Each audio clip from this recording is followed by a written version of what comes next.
Hi guys, and welcome to this week's Tribe video. It's been a bit of a strange and difficult week this week, and yeah, I just think as we come to the end of it, it's really important once again to just take some time of worship, especially to reflect on a personal level, but also to reflect on the events of this past week, and again just to contemplate that question that I posed midweek, which is where would Jesus be and what would Jesus do if he was here right now? So as always, you know the drill by now. Pause the video, head over to our YouTube worship playlist, and just spend some time in reflection.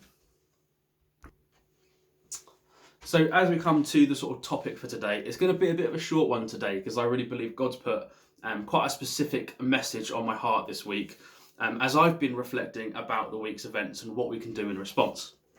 And the kind of the passage that God put on my heart is the Good Samaritan.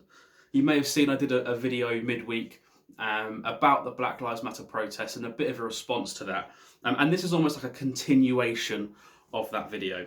So I'm just going to read a bit of the end of the story of the Good Samaritan, a story I imagine you've all heard, but if you haven't, it's a man was walking along a road and he was robbed by some bandits and left in a really bad way, left to die.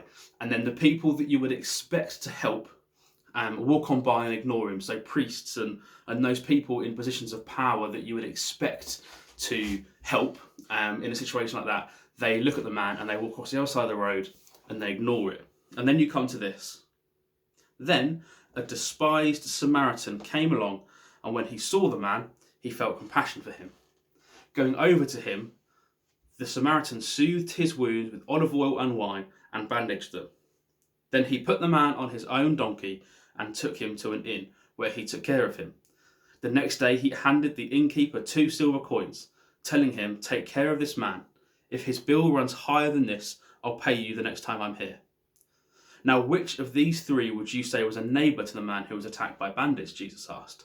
The man replied, "The one who showed him mercy." Then Jesus said, "Yes, now go and do the same." So there's kind of 2 things that I want to get out of this in response to the past week and the Black Lives Matter campaign. The first one is what Jesus said right at the end there: go and do the same. See, this Samaritan helped a man who was in need. He saw someone who was in need and he did what he could to help. And that's our calling, plain and simple, as Christians. Our calling is when we see someone in need, when we see anyone in need or anyone in danger or in pain, we are called to help them and do whatever we can to help that person. That's the story of this, or the message of this story, and that's our calling as Christians, to go and do the same as this Samaritan. The second point is the kind of the heart of this Samaritan here. He wasn't going out looking for someone in pain. He didn't hear of a man who had been hurt by bandits lying on the side of the road, and he went out to find them, to help them. He was on his way somewhere. We don't know where he was going, but he was on his way somewhere, and he just came across this man who needed help. And the other people who went past him didn't have a heart that just wanted to help those people in need, so they walked on by. But this Samaritan had a heart to help. And I guess the message that I want to take from this isn't about trying to find or seeking opportunities to help. It's about having a heart that has a desire to help when the opportunity arises.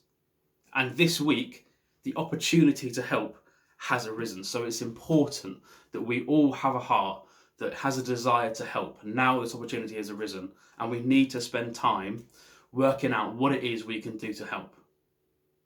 And spend time in prayer and working out this question that I posed midweek. What is it that Jesus would be doing now? And what is it that God wants us to do in response? Because I am sure he wouldn't want us to ignore it and just walk on by like the others in this story. He wants us to be like the Good Samaritan and go and do the same and to help those in need when the opportunity arises.